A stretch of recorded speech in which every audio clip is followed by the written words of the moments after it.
আজকে আমি শেয়ার করতে চলেছি আমার জীবনের একটা নর্মাল দিনের কথা।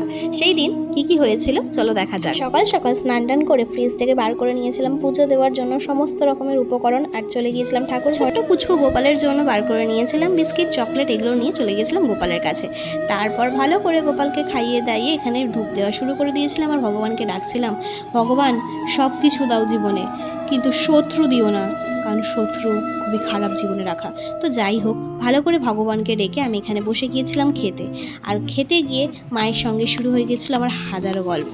মা বলছিল এক কথা, আমি বলছিলাম দুটো কথা, এই করে করে আমাদের কত কথাই না হয়ে যায়, কিন্তু বুঝতে পারি না যে কখন এত কথা বলে ফেলি দুজনে আমরা।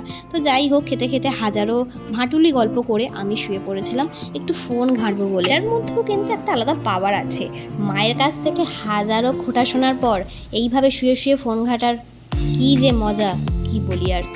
যারা খোঁটা খেয়ে ফোন ঘাটে তারাই জানে। কিন্তু আমার তো একই কাজ, সব কিছু বাদ দিয়ে চারিদিকের আলো দেখবো বলে ব্যালকনিতে দাঁড়িয়ে পড়েছিলাম।